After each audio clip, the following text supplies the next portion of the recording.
Game 2, it was all Thunder. They outscored the Nuggets by 51 points with SGA on the floor. That's the best plus-minus by any player in a playoff game since 1998 when we began tracking. As for Jokic, he had the worst plus-minus in any game in his career. So, Bob, I ask you, who should feel better about this one? The Denver Nuggets, knowing they're going back home, or Oklahoma City after the game that they just had?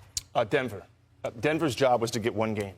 That's your job. When you're going in, they have home court now. They got it. They took it from Oklahoma City. Now Oklahoma City's got to take it back. You know, Malika, what happens in these moments, having been around it, is you win the first game, and then you say, let's get greedy. Let's try to get two. It's really hard to win two.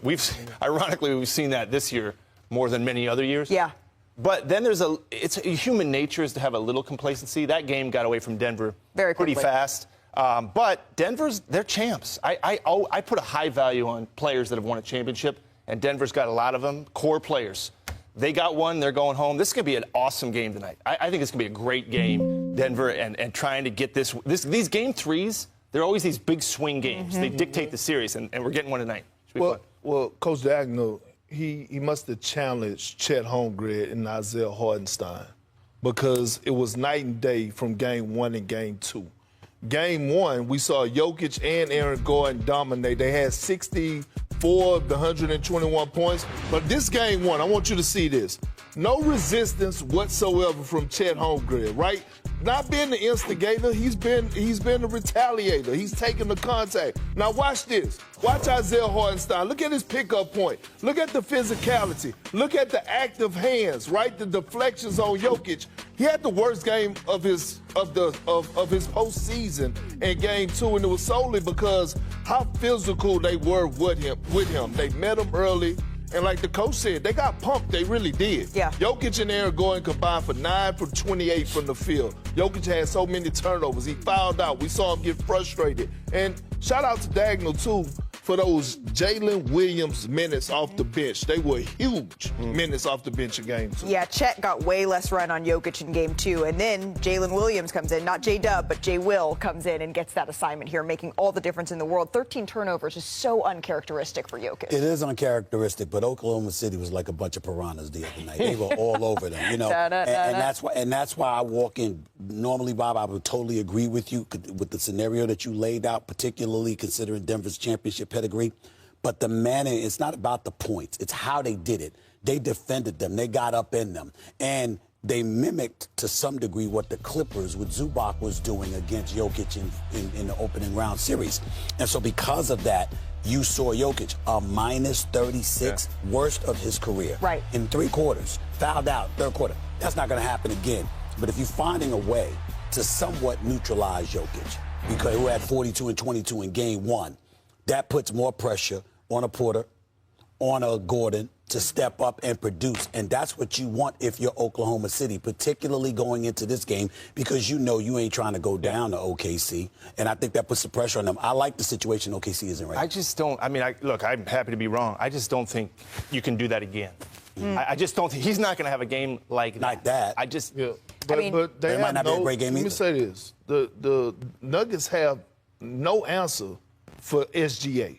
Zero. Like, even in game 1 and game 2, He hasn't been great. He's been great. They have no answer on perimeter for that young they're man. not a great What parlay do you like in this one? Well, let's do a same-game parlay, starting with the Boston Celtics, to just win this game outright. And that's going to have to come on the back of Jason Tatum. He needs to be better, but one thing working in his favor is he's had 30 or more points in the 2 games that he played at the Garden, 32 and 40, that is. So I expect him to have a big game, as well as Jalen Brunson. He's finally going to have to step up as well. He was great through the first 2 games, but I'm saying going 30 or more points. I think he can do that on his home court. So if you parlay all those things together, you can get that right now on ESPN Bet at plus 500 with the Rollin' with Dolan. Let me tell you, if we're rolling there, that's a fantastic game with Jason Tatum over 30 and Jalen Brunson over 30. And that game Big on body ABC. Brunson. Yes.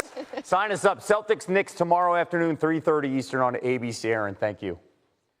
Meanwhile, we are getting ready for tonight's game, a doubleheader. It starts with Cavs, Pacers, Jared Allen. Big outing in game 2, 22, 12, and 3 blocks. The former Texas Longhorn averaging 15 and 10 this postseason. Again, Cavs, Pacers coming up 7:30 Eastern right here on ESPN. Last night, Draymond Green picked up his 5th technical of the playoffs after flailing his arm into Naz Reid's head. Now, when the tech was announced, Green Well, he lost it. The Warriors, though, keep in mind, could potentially lose him to a game suspension if he gets 2 more techs. So you see Steph trying to console him. And later in the fourth quarter, a fan directed a racial slur at him while he was riding a stationary bike. The fan ejected. Here's Green after the game. Look like the angry black man. I'm not an angry black man. I'm a very successful, educated black man with a great family. And I'm great at basketball. I'm great at what I do. The agenda to try to keep making me look like an angry black man is crazy. I'm sick of it. It's ridiculous. Now, Draymond's style playing close to the edge has really helped him during his career, but it comes at a price. No one has been teed up more in the postseason over the last 10 years than Green. He's been teed up 37 times, which is more than twice as many as the next closest player over that span. Malika Andrews and the NBA Countdown crew have much more on this story. Malika. Kevin, thank you very much. There's certainly, gentlemen, a whole lot of layers to everything that is going on here with Draymond Green, but he is 2 technical fouls away here from needing to miss a game for the Golden State Warriors. Bob, you know Draymond better than any of us sitting up here. How do you think about this? Well, first of all, the fact that somebody said something to him like that, there's no place for that. And how he reacted to that, he can react however he chooses is appropriate for that. If somebody says that to you, and you guys can speak to that in a different way than I can, but I'm not going to criticize Draymond for anything he said after something like that. I don't know what was said to him. And for him to be defensive about it or say whatever he thought is fair, in my opinion. As far as the technical fouls, Malika, he's a smart guy. He knows how many technical fouls he has. And he's one of the best winners this sport has ever seen, period. He wins. Sometimes some other things come with that. But you would want him on your team. You would want him on your team. And you would want him on your team. Absolutely. And I loved having him on our team. So, yes, not perfect. But people that play with the edge he plays with, sometimes, and it's, look, the technical fouls have been the flailing. It hasn't been him screaming at the officials.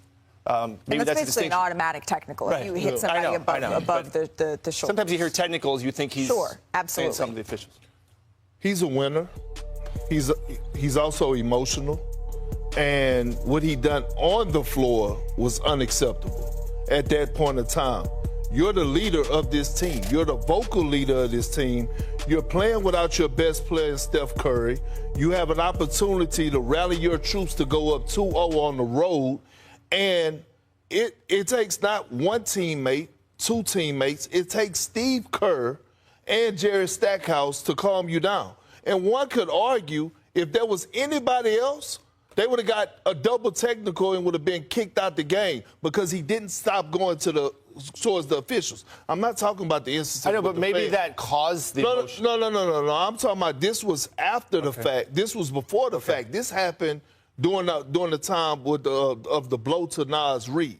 What I'm saying is at that point, you needed Draymond Green leadership more than ever, right? The players on the floor. You knew Anthony Edwards and the Minnesota Timberwolves were going to come out. They were going to come out throwing uppercuts, overhand rights, whatever you want to call it.